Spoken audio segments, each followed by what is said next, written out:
Hello दोस्तों, मैं हूं निशान सिंह, आपका मेंटर्स, और आपका स्वागत है आपके अपने चैनल डिफेंस ट्यूटर में। तो आज की इस वीडियो में पढ़ने वाले हैं एनडीए केमिस्ट्री के कंप्लीट कोर्स के लेक्चर नंबर 48 को। और आज का टॉपिक होगा हमारा रेडियो एक्टिविटी। तो देखिए, आपको हम बताना चाहते हैं कि हमारे यह चैप्टर चल रहा है atomic structure and radio activity में। इसमें बेसिकली दो टॉपिक मेन टॉपिक थे। पहला था आपका एटॉमिक स्ट्रक्चर और दूसरा था रेडियो एक्टिविटी।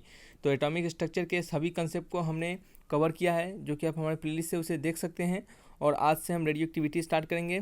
ये आज इस रेडियो एक्टिविटी आपके 2 लेक्चर में कवर करवाए जाएंगे। तो इस रेडियो एक्टिविटी के जितने भी आपके टॉपिक हैं उन सभी टॉपिक को यहाँ कवर करवाया जाएगा। तो ध्यान से देखिएगा, हर एक टॉपिक को अच्छे से कंसेप्ट वाइज यहाँ समझाए जाएंगे, तो पूरा वीडियो को देखिएगा, ठीक है। तो चलिए वीडियो को ज़्यादा देर करते हुए अब स्टार्ट करते हैं। Radio activity, first of all हम समझते हैं कि what is radio activity and the radioactivity term, which one define the radioactivity terms. First of all, we have to know radioactivity. तो चलिए, रेडियो एक्टिविटी क्या होते हैं। किसी भी इलेक्ट्रॉन्स के जो न्यूक्लियस होते हैं, अगर वो अनस्टेबल हो, यानी अगर कोई भी अनस्टेबल न्यूक्लियस अगर वो डिसइंटीग्रेट करता है, यानी वो टूटता है अगर, तो वो इलेक्ट्रोमैग्नेटिक रेडिएशन के फॉर्म में टूटता है। और वो इलेक्ट्रोमैग्नेटिक रेडिएशन हमें अल्फ़ा, बीटा या गामा, इन तीनों के फॉर्म में हमें मिलता है, ठीक है। तो कोई भी जो अनस्टेबल न्यूक्लियस हैं वो जब भी टूटता है तो वो इलेक्ट्रोमैग्नेटिक रेडिएशन के फॉर्म में टूटता है। तो ये जो प्रोसेस होते हैं किसी भी अनस्टेबल न्यूक्लियस का टूटना इलेक्ट्रोमैग्नेटिक रेडिएशंस के फॉर्म में, उसी प्रोसेस को हम रेडियो एक्टिविटी के नाम से जानते हैं। तो इसका डेफिनेशन होता है कि the spontaneous emission of electromagnetic radiation. Spontaneous कहने का मतलब विदाउट टाइम टेकन, बिना समय लिए हुए, हर एकदम बिना कोई भी एकदम एक एट ए इंस्टेंट पे, एकदम बिना समय लिए हुए होता हुआ प्रोसेस, उसे स्पॉन्टेनियस कहते हैं, ठीक है। तो the spontaneous emission of electromagnetic radiations just as alpha rays, beta rays, gamma rays due to integration of unstable nucleus is called radioactivity, ठीक है। और जो रेडियो एक्टिविटी, जो एलिमेंट्स रेडियो एक्टिविटी को शो करते हैं, जो एलिमेंट रेडियो एक्टिविटी को शो करते हैं, उस एलिमेंट्स को हम रेडियो एक्टिव एलिमेंट्स के नाम से जानते हैं, ठीक है। नेक्स्ट पॉइंट है हमारा कि जो रेडियो एक्टिविटी है उसको डिस्कवर किया था प्रोफेसर हेनरी बेक्वेरेल ने इन 1896 में। और ये जो टर्म रेडियो एक्टिविटी, देखिए कहने का मतलब है कि जो डिस्कवर किया था वो हेनरी बेक्वेरेल ने थे, उन्होंने डिस्कवर किया था। लेकिन जो टर्म जो टर्म रेडियो एक्टिविटी है उसको मैडम क्यूरी ने बताया था। किसने बताया था? मैडम क्यूरी ने। और मैडम क्यूरी को आप सभी जानते होंगे, मैडम क्यूरी का नाम सुने होंगे। ये जो आपके रेडियम होते हैं, जो आप घर में सजाने के लिए यूज करते हैं, या फिर बहुत सारे ट्रैफिक में यूज किया जाता है रेडियम का। आप जब रोड पे चलते हैं तो नीचे देखते होंगे बड़ा रोड में कुछ चिपकाया रहता है नीचे रोड पे, तो वो सब क्या होता है? रेडियम होते हैं। लगता है वो बढ़ता रहता है, तो वो बढ़ता है, एक्चुअल में रेडियम होता है, जो लाइट से चार्ज होके दिखता है बढ़ता हुआ। तो जो रेडियम का डिस्कवर किया था मैडम क्यूरी ने, उनके साथ और भी साइंटिस्ट थे। पेरी क्यूरी थे, एंड्री लुइस करके थे, वो भी थे, इनके साथ डिस्कवर किए थे किसको? रेडियम को। तो मैडम क्यूरी ने ही इस टर्म को, रेडियो एक्टिविटी टर्म के बारे में हमें बताया था, ठीक है। नेक्स्ट पॉइंट क्या हम रेडियो एक्टिविटी के बारे में समझेंगे कि जो रेडियो एक्टिविटी होते हैं वो इंडिपेंडेंट होते हैं, यानी कहने का मतलब स्वतंत्र होते हैं, इंडिपेंडेंट होते हैं टेम्परेचर और प्रेशर से। किससे? टेम्परेचर और प्रेशर से इंडिपेंडेंट होते हैं। यानी इसका मतलब हुआ कि जो रेडियो एक्टिविटी हैं वो टेम्परेचर और प्रेशर पे उनका कोई इफेक्ट नहीं होता है। यानी radio activity does not effect by temperature and pressure, ठीक है, टेम्परेचर एंड प्रेशर। तो नेक्स्ट पॉइंट क्या हमारा? नेक्स्ट पॉइंट है हमारा कि the activity of radio active material is measured in terms of disintegration per unit time. देखिए, किसी भी चीज़ को मेजर करने के लिए एक यूनिट को डिफाइन किया जाता है। जैसे आप मास को मेजर करते हैं, वेलोसिटी को मेजर करते हैं, एक्सेलरेशन को मेजर करते हैं। इन सभी चीज़ों को मेजर करने के लिए अलग अलग यूनिट के बारे में हमें बताया गया है। वेलोसिटी का मीटर पर सेकेंड यूनिट होता है, एक्सेलरेशन का मीटर पर सेकेंड स्क्वायर, मास के लिए केजी का, टाइम के लिए सेकेंड का, ये सब उनके यूनिट होते हैं जिनसे हम इनको रिप्रेजेंट करते हैं। सिमिलरली जो रेडियो एक्टिव मटेरियल्स होते हैं उनको रिप्रेजेंट्स करने के लिए हम डिसइंटीग्रेशन, कितना वो डिसइंटीग्रेट हुए उनके न्यूक्लियस, किसी एलिमेंट के न्यूक्लियस कितने डिसइंटीग्रेट हुए पर यूनिट टाइम पे, कितने यूनिट टाइम पे कितने वो डिसइंटीग्रेट हुए, ठीक है। तो उसे हम उसके यूनिट के नाम से भी जानते हैं, ठीक है।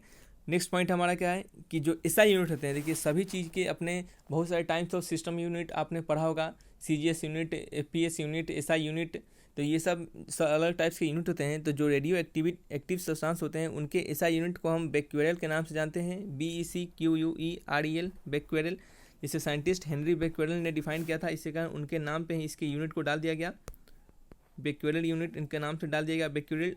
और ये बेक्वेरेल को हम जो जैसे आप न्यूटन के नाम से जानते हैं, जैसे फोर्स का यूनिट न्यूटन होता है, तो न्यूटन का मतलब क्या समझते हैं हम, केजी मीटर पर सेकेंड स्क्वायर। सिमिलरली जो बेक्वेरेल होते हैं उससे हम समझते हैं कि कितने न्यूक्लियस जो हुए कितने डिसइंटीग्रेट हुए पर सेकेंड, ठीक है। तो बेक्वेरेल का मतलब होता है डिसइंटीग्रेशन पर सेकेंड, ठीक है, डिसइंटीग्रेशन पर सेकेंड। ओके, नेक्स्ट पॉइंट है 1 क्यूरी इक्वल टू, 1 क्यूरी को डिफाइन किया गया है 3.7 इंटू 10⁻10 डिसइंटीग्रेशन पर सेकेंड, यानी 1 क्यूरी इक्वल होता है 3.7 इंटू 10⁻10 डिसइंटीग्रेशन पर सेकेंड। ये याद करने का टर्म है, इसको आप याद कर लीजिए सिंपली, ठीक है। नेक्स्ट पॉइंट क्या है, स्टेबिलिटी ऑफ न्यूक्लियस। अब हम समझेंगे कि जब जैसे आप रेडियो एक्टिविटी में क्या होता है, रेडियो एक्टिव सब्सटेंस क्या करते हैं कि वो डिसइंटीग्रेट करते हैं, उनके न्यूक्लियस क्या होते हैं, डिसइंटीग्रेट करते हैं अल्फा बीटा और गामा रेज की तरह से, मतलब वो इलेक्ट्रोमैग्नेटिक रेडिएशन में क्या करते हैं, डिसइंटीग्रेट करते हैं। तो देखिए कब किसी एलिमेंट के न्यूक्लियस डिसइंटीग्रेट करेंगे, जब वो अनस्टेबल होगा, ठीक है। तो हम इसी को समझेंगे कि कब वो उसके न्यूक्लियस अनस्टेबल होंगे और कब वो अनस्टेबल होंगे। तो जब भी न्यूट्रॉन्स और प्रोटॉन के रेशियो, किसी एलिमेंट्स के न्यूट्रॉन और प्रोटॉन के रेशियो n/p की रेशियो अगर 1.5 से क्या होंगे, बड़े होंगे, तो वो क्या होंगे, अनस्टेबल न्यूक्लियस होंगे। और इसका मतलब वो क्या होंगे, इस दौरान वो क्या करेंगे, डिसइंटीग्रेट करेंगे।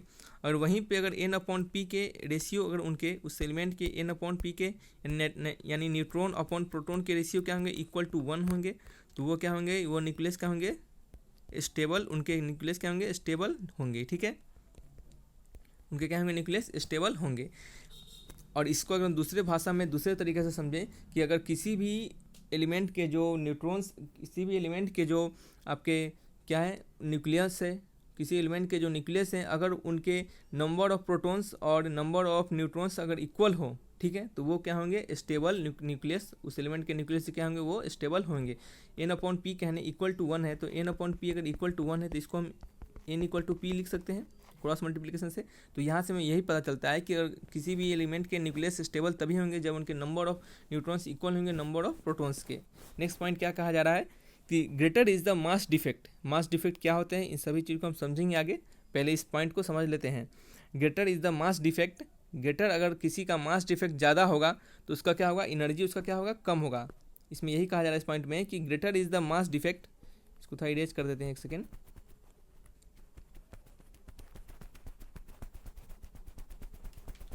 Greater is the mass defect, lesser is the energy, उनके एनर्जी कम होंगे और एनर्जी कम होगा तो उनका स्टेबिलिटी ज़्यादा होगा। देखिए आपको हमने बताया था कि किसी भी सब्सटेंस के अगर एनर्जी कम होते हैं तो उनके स्टेबिलिटी क्या होते हैं, ज़्यादा होते हैं। सिमिलरली एनर्जी अगर ज़्यादा होते हैं तो उनके स्टेबिलिटी कम होते हैं। इसका एग्जांपल आपको हमने देके बताया था, एक बूढ़ा व्यक्ति और एक छोटा बच्चा के बारे में हमने एग्जांपल देके बताया था। हमने आपको एग्जांपल फिर से देते हैं यहाँ पे अभी आपको हम, कि जैसे कोई अगर बूढ़े व्यक्ति को अगर आप किसी जगह पे बिठा देते हैं और सिमिलरली आप किसी बच्चे को वहीं पे किसी और जगह पे बगल में बिठा देते हैं, तो आप थोड़ी देर बाद देखिएगा तो वो बच्चा उस जगह पे आपको बैठा नहीं मिलेगा, वो इधर उधर उछलता फिरता रहेगा, ठीक है, वो एक जगह स्थिर नहीं बैठ सकता। लेकिन बूढ़ा व्यक्ति वहीं पर बैठा रहेगा, क्यों, क्योंकि उस बूढ़े व्यक्ति के पास एनर्जी कम है, इसके कारण वो क्या है, वो ज़्यादा स्टेबिलिटी उसके पास, यानी एक ही जगह पे वो खासकर बैठा रहेगा।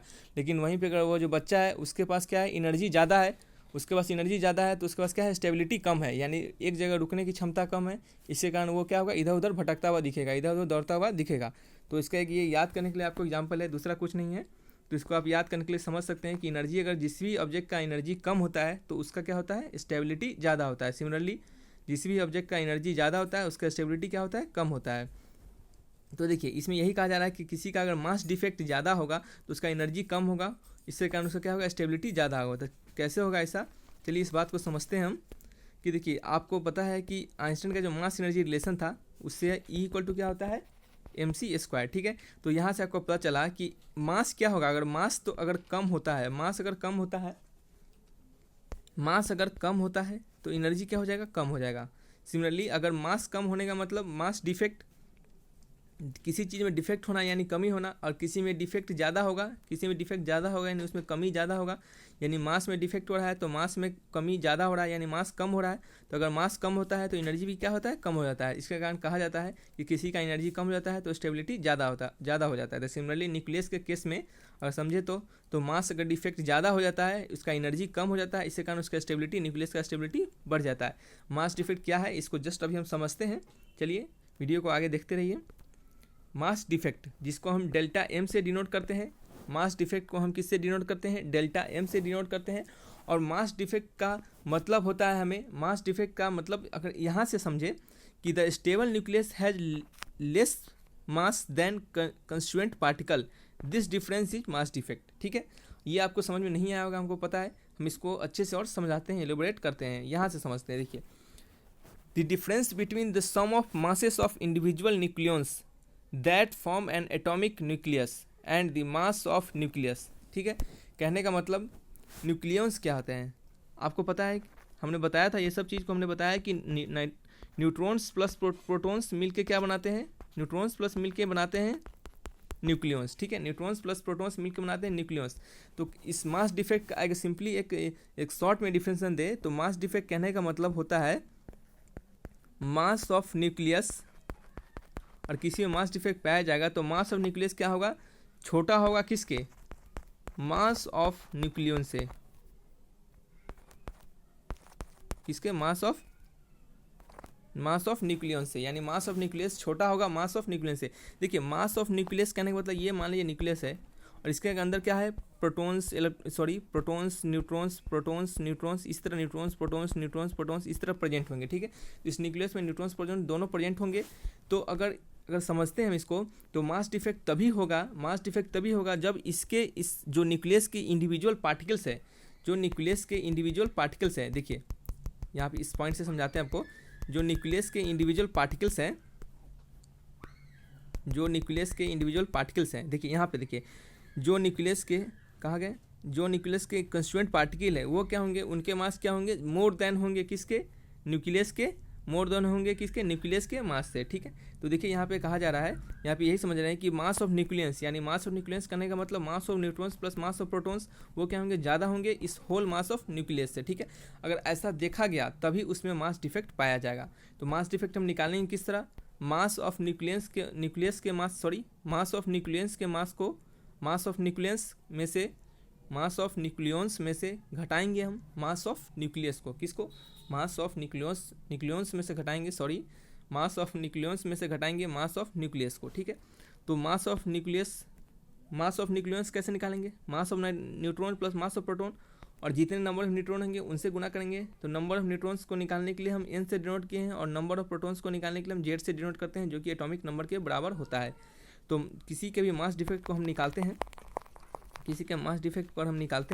तो कैसे निकालेंगे, delta M equal to mass of proton, उसको जेड टाइम्स है, यानी नंबर ऑफ प्रोटॉन्स के कितने जेड है नंबर ऑफ प्रोटॉन्स, तो Z into mass of protons plus करेंगे N into number of neutrons है, अगर तो मास ऑफ न्यूट्रॉन्स को एन से गुना करेंगे, माइनस देंगे मास ऑफ न्यूक्लियस के। ठीक है, और आपको पता है, ये बात पता है कि जब भी जैसे ही आपका रदरफोर्ड ने अपने एक्सपेरिमेंट किया था तो उन्होंने अपने एक्सपेरिमेंट में बताया था कि जो एटम्स के होल मास होते हैं वो एक जगह कंसंट्रेटेड होते हैं और उसको हम न्यूक्लियस के नाम से जानते हैं। तो इस एम ए को आप क्या लिख सकते हैं, इस एम ए को आप ए से भी डिनोट कर सकते हैं, एटॉमिक मास से। ठीक है, तो चलिए इससे बेस्ट आपको एक एग्जांपल बताते हैं, आपको एक एग्जांपल सॉल्व करवाते हैं, वहाँ से आपको पता चल जाएगा। तो इसको आप याद कर लीजिए, एक सिंपली भाषा में आपको हमने समझाया था कि जो मास डिफेक्ट का मतलब मास ऑफ न्यूक्लियस लेस देन होते हैं किसके, mass of individual particle of nucleus से, यानी मास ऑफ न्यूक्लियन से इंडिविजुअल पार्टिकल ऑफ न्यूक्लियस कहने का मतलब मास ऑफ न्यूक्लियंस, न्यूट्रॉन और प्रोटॉन।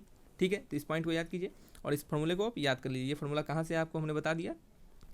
चलिए इसके रिगार्डिंग एग्जांपल्स को समझते हैं। अगर मास डिफेक्ट हम निकालते हैं, अगर और बाइंडिंग एनर्जी निकालते हैं हम, ठीक है, तो मास डिफेक्ट कहने का मतलब किसी कार्बन का, आपको कार्बन 12 का मास डिफेक्ट निकालना है जिनके पास 6 प्रोटॉन है और 6 न्यूट्रॉन्स है। तो 6 प्रोटॉन यानी Z into m p, 6 proton यानी 6, मास और प्रोटॉन कितना है 1.00782 AMU एटॉमिक मास यूनिट। ठीक है, उसी तरह 6 into number of n into क्या करते थे, n into mass of neutron, n into यानी न्यूट्रॉन्स कितने 6 हैं, तो 6 into mass of neutrons 1.00865 AMU atomic mass unit. और ये क्या है, ये क्या था बताइए, एटॉमिक मास था। तो mass of carbon 12 AMU, 12 unit होते हैं उनके, 12 आप ग्राम में लिखते हैं, ग्राम एटॉमिक मास में तो 12 G लिखते हैं, और एटॉमिक मास लिखते हैं तो 12 AMU लिखते हैं, ठीक है।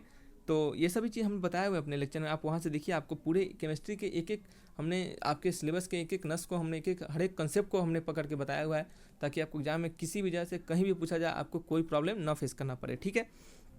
चलिए, तो क्या निकालें यहाँ से हम, इसको बेसिकली सिंपली इसको सॉल्व करेंगे, 6 इंटू कर देंगे इसको, 6 से इसको गुना करेंगे, -12 करेंगे तो आपका आ जाएगा 0.99 AMU। ये आपका क्या हो गया, डेल्टा M यानी मास डिफेक्ट पता चल गया। अब आपको पता है आइंस्टाइन मास एनर्जी रिलेशन के अनुसार, जो आइंस्टाइन ने अपने मास एनर्जी रिलेशन जो उन्होंने बताया था, तो आइंस्टाइन मास एनर्जी रिलेशन में बताया था कि E = mc²। अगर मास में कुछ चेंज होता है तो सिमिलरली E में भी चेंज होगा। तो डेल्टा हमें चेंज के बारे में बताता है, तो delta E = delta mc²। C क्या है, सॉरी दोस्तों, C क्या है, वेलोसिटी ऑफ लाइट 3 × 10⁸ मीटर पर सेकेंड वेलोसिटी ऑफ लाइट का वैल्यू है ये तो चेंज होता है नहीं है। तो क्या हो गया, डेल्टा E में चेंज होगा, डेल्टा मास में चेंज होता है। तो डेल्टा मास में कितना चेंज होगा, मास डिफेक्ट कितना आ गया बताइए, मास डिफेक्ट कहाँ गया, मास डिफेक्ट ये आ गया, तो 0.099 AMU, ठीक है, ये AMU हो गया। और ये क्या हो गया आपका, इसको हम क्या लिखें, 1.66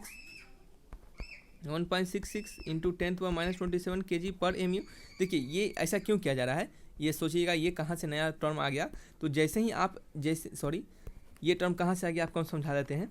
जैसे आप यहाँ पे डेल्टा M का जो वैल्यू डालिएगा, ये जो आपका डेल्टा M का वैल्यू आया है ये आपका AMU में आया है, ठीक है, क्या है, AMU में आया है। तो इस AMU को आप kg में कन्वर्ट करने के लिए हमने ये 1.66 इंटू 10⁻⁻27 kg पर AMU से उसे मल्टीप्लाई किया है, ठीक है। तो ये इतना kg होता है एक AMU में, तो इतना में कितना होगा, इतना इंटू इससे गुना कर देंगे, ठीक है, यूनिटरी मेथड की तरह।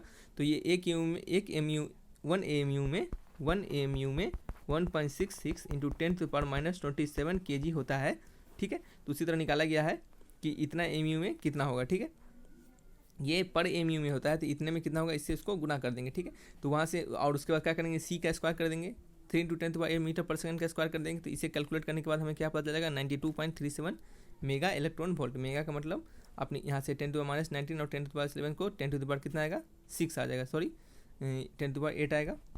और उसे जब भी कन्वर्ट कीजिएगा, मेगा का मतलब 10⁻6 होता है, -6 10⁻6 इलेक्ट्रॉन वोल्ट आ जाएगा, ठीक है आपका। तो ये आपको निकालना है, आपको बाइंडिंग एनर्जी निकालने का ये फॉर्मूला होता है इस तरीके से। तो देखिए आपको आपके एग्जाम में बाइंडिंग एनर्जी पे हमें नहीं लगता कि क्वेश्चंस पूछेगा, क्योंकि ये थोड़ा लेंदी आपका क्या होता है, कैलकुलेशन होता है, तो इससे शायद क्वेश्चन ना पूछे। लेकिन आपको अगर वहीं पे अगर इसका रिलेशन आपसे पूछ सकता है, यानी B = डेल्टा mc² पूछ सकता है, और मास डिफेक्ट निकालने के लिए पूछ सकता है। तो इसके लिए आपको हमने ये बाइंडिंग एनर्जी पे बेस्ट, इसी पे बेस्ट आपको हमने एग्जांपल बताया।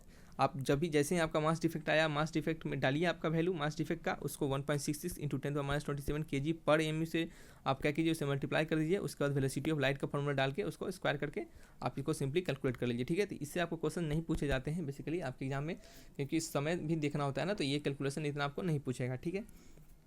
नेक्स्ट पॉइंट को समझते हैं हम। नेक्स्ट पॉइंट क्या है हमारा, जो इलेक्ट्रोमैग्नेटिक रेडिएशंस निकलते हैं न्यूक्लियस के डिसइंटीग्रेशन के दौरान, अल्फ़ा बीटा और गामा रेज। तो हम अब अल्फ़ा बीटा और गामा रेज को समझेंगे, उनके कुछ प्रॉपर्टीज़ को भी समझेंगे। तो पहले समझते हैं हम अल्फ़ा रेज को। अल्फ़ा रेज क्या कहते हैं, अल्फ़ा रेज होते हैं, क्या होते हैं, इस चीज़ को समझेंगे कि देखिए पहला पॉइंट है हमारा अल्फ़ा रेज के रिगार्डिंग कि they are deflected towards negative plate in electric field. Alpha rays वैसे होते हैं, वैसे रेज होते हैं कि जिन्हें अगर इलेक्ट्रिक फील्ड के प्रेजेंस में अगर डाला जाए, अगर मान लीजिए plus charge plus plus plus minus minus minus हो, और यहाँ से अल्फ़ा रेज को अगर हम डालें तो अल्फ़ा रेज क्या होंगे, यहाँ से जैसे ही इलेक्ट्रिक फील्ड के अंदर प्रेजेंस होंगे तो ये क्या होंगे, निगेटिव प्लेट्स के टुवर्ड क्या होंगे, डिफ्लेक्ट होंगे, निगेटिव प्लेट्स के टुवर्ड क्या होंगे, डिफ्लेक्ट होंगे। तो इस प्रोसेस से इस पॉइंट से हमें क्या समझ में आता है कि अल्फ़ा रेज जो होता है वो पॉजिटिव चार्ज कंटेन करता है, ठीक है। अब आप सोचिएगा पॉजिटिव चार्ज कंटेन कैसे करता है। देखिए कोई भी वस्तु, कोई भी चीज़ अगर आपका अगर निगेटिव चीज़, सॉरी क्या बोल रहे हैं हम, कि कोई भी अगर चीज़ आपका पॉजिटिव चार्ज की ओर डिफ्लेक्ट करे, ठीक है, कोई भी आपका रेज, कोई भी चीज़ आपका पॉजिटिव चार्ज की ओर डिफ्लेक्ट करे, तो इसका मतलब वो रेज क्या करता है, वो रेज करता है आपका, कोई भी रेज आपका अगर पॉजिटिव चार्ज के डिफ्लेक्ट करे तो कहने का मतलब कोई पॉजिटिव की तरफ जा रहा है, तो उसके पास खुद वो नेगेटिव कंटेंट करेगा तभी तो पॉजिटिव के पास जाएगा ना। आपको पता है कि पॉजिटिव पॉजिटिव में ही अट्रैक्शन नहीं होता, सॉरी पॉजिटिव पॉजिटिव में अट्रैक्शन नहीं होता, ठीक है, पॉजिटिव और निगेटिव में अट्रैक्शन प्रेजेंट होता है, ठीक है, पॉजिटिव निगेटिव में अट्रैक्शन प्रेजेंट होता है।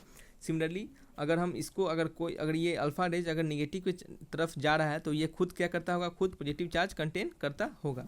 नेक्स्ट पॉइंट क्या है हमारा, ईच पार्टिकल कैरी, देखिए कुछ कुछ पॉइंट को अच्छे से बताने के लिए थोड़ा सा उसे मारना पड़ता है, उसे थोड़ा एलेबोरेट करना पड़ता है ताकि अच्छे से समझ में आ पाए।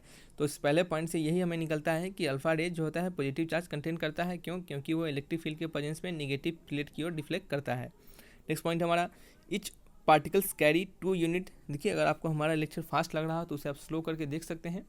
हमने सिलेबस को कवर करने के लिए थोड़ा चाहते हैं कि थोड़ा एक अच्छे से स्पीड मेंटेन कर रखें ताकि आपके सिलेबस कंप्लीट हो, जल्दी से जल्दी हम करवा सकें तो आपको समझ में भी अच्छे से आए, ठीक है। आप बताइएगा कि आपको स्पीड कैसा लग रहा है। नेक्स्ट पॉइंट क्या है, each particle carry 2 unit positive charge and 4 unit mass, that is they are doubly ionize helium atom.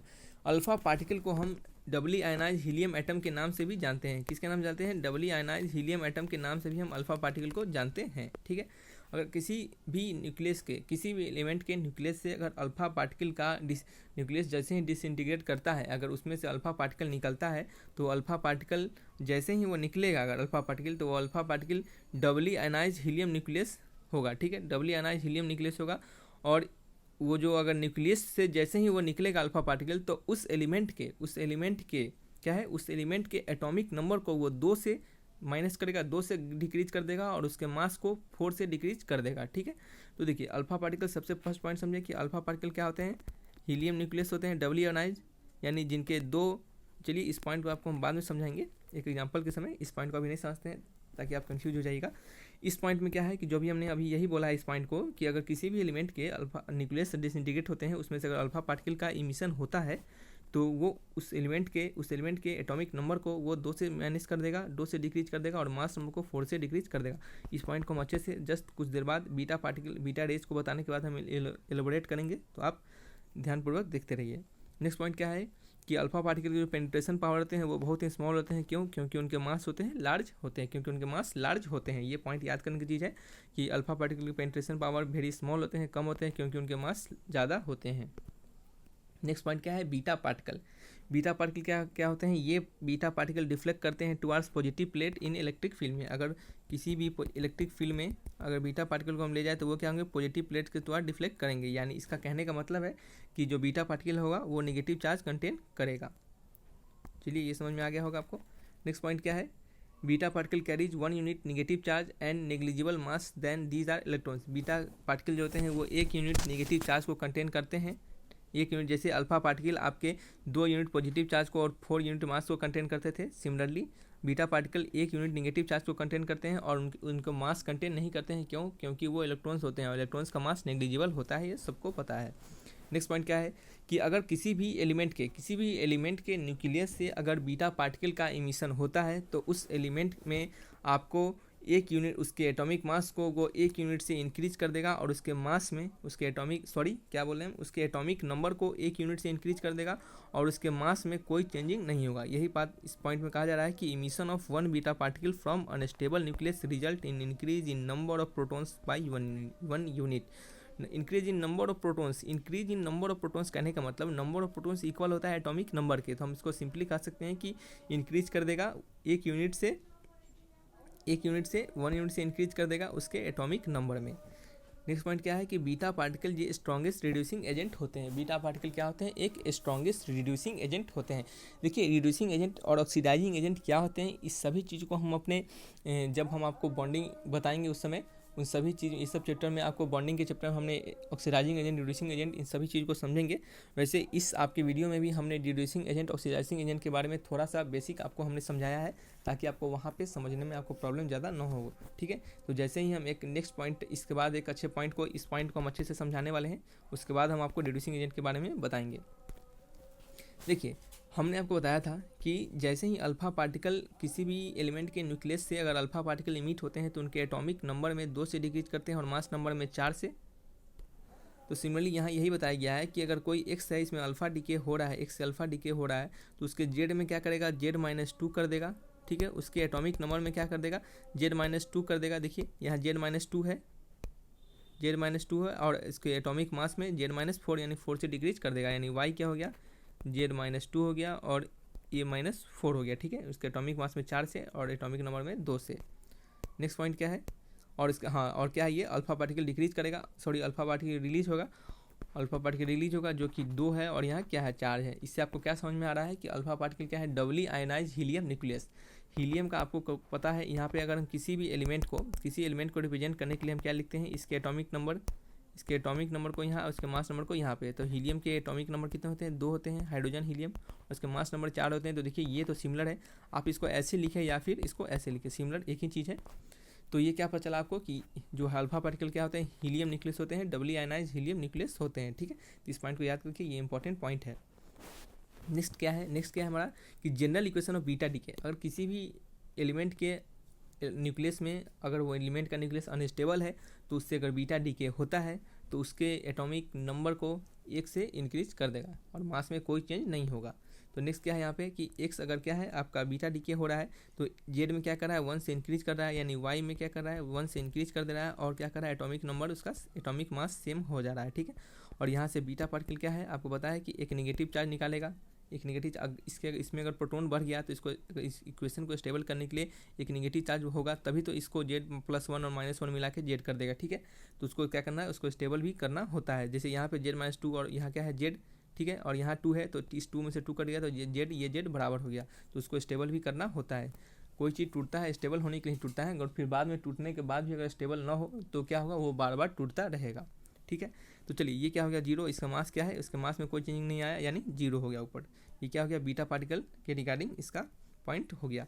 और आप सोच रहे हैं ये एक्स वाई में चेंज कैसे हो जा रहा है, क्योंकि आपको पता है कि अगर किसी के भी जेड में चेंज हो रहा है यानी उसके एटॉमिक नंबर में चेंज हो रहा है, अगर किसी का एटॉमिक नंबर ही चेंज हो गया तो वो तो एलिमेंट चेंज हो ही जाएगा, इसके कारण वो क्या हो जा रहा है, अलग अलग चेंज हो जा रहा है। नेक्स्ट पॉइंट क्या है, अब हम समझेंगे जो हमारा पॉइंट था ऑक्सीडाइजिंग एजेंट, रिड्यूसिंग एजेंट, ये क्या पॉइंट है, एक छोटा सा उसके बेसिक बताते हैं आपको कि ऑक्सीडाइजिंग एजेंट क्या होते हैं, जो कि ऑक्सीडेशन को परफॉर्म करते हैं। ऑक्सीडाइजिंग एजेंट कॉजेज ऑक्सीडेशन और रिड्यूसिंग एजेंट कॉजेज रिडक्शन। यानी कहने का मतलब है कि कोई अगर ऑक्सीडाइजिंग एजेंट होगा, कोई अगर ऑक्सीडाइजिंग एजेंट होगा, ठीक है, तो इसके हम क्या समझेंगे। देखिए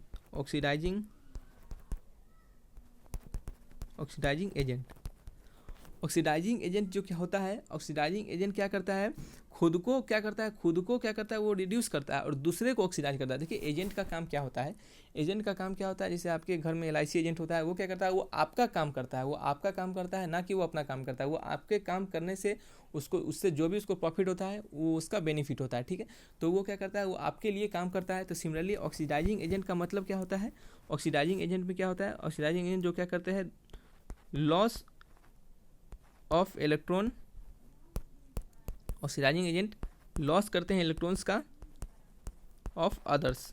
ये सिंपल भाषा है कि ऑक्सीडाइजिंग एजेंट जो होते हैं वो लॉसेस करते हैं इलेक्ट्रॉन के, किसका, अदर एलिमेंट के इलेक्ट्रॉन्स का लॉसेस करते हैं। ठीक है, और वहीं पे रिड्यूसिंग एजेंट जो होते हैं,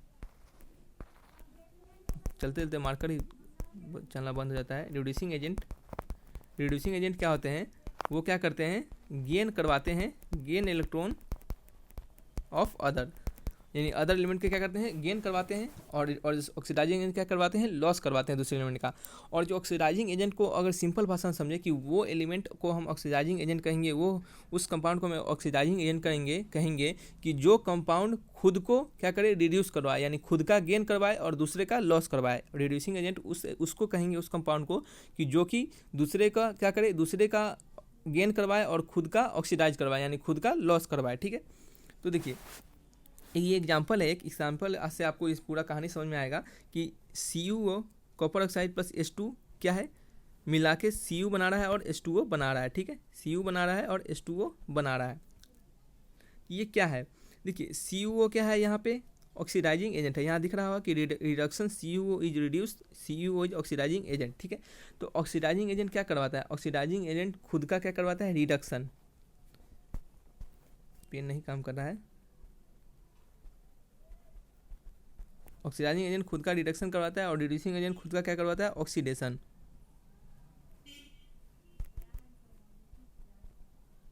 खुद का क्या करवाता है, ऑक्सीडेशन।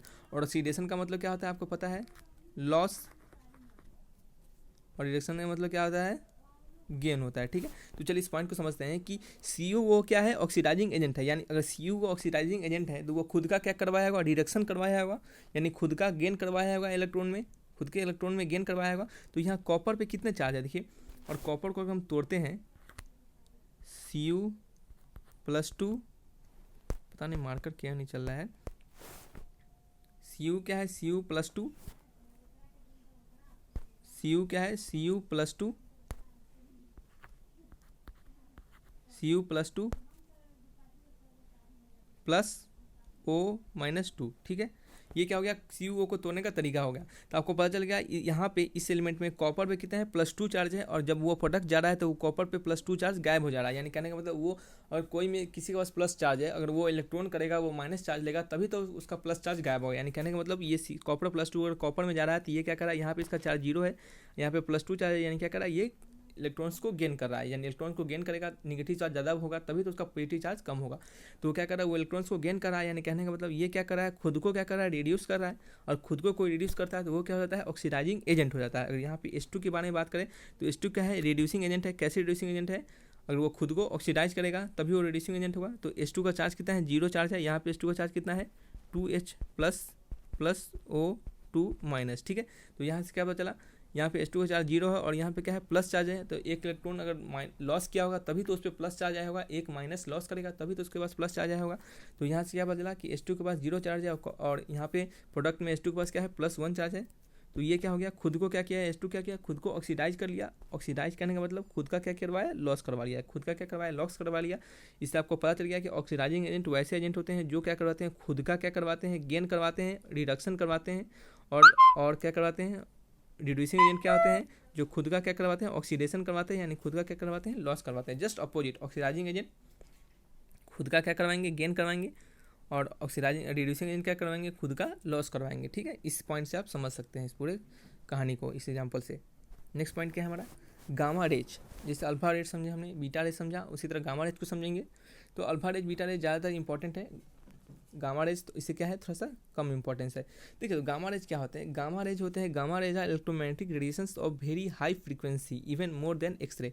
गामा रेज के पास बहुत हाई फ्रीक्वेंसी होता है, एक्सरे से भी ज़्यादा। ठीक है, और गामा रेज के पास क्या होते हैं, कोई चार्ज या फिर कोई मास नहीं होता है। गामा रेज का एक प्लस पॉइंट, और गामा रेज से क्वेश्चन पूछे जा सकते हैं। तो यहाँ से पूछेंगे कि गामा रेज के पास चार्ज होते हैं या फिर मास होते हैं या फिर नहीं होते हैं। तो आप क्या लगेगा, गामा रेज के पास कोई चार्ज नहीं होता है, कोई मास भी नहीं होता है।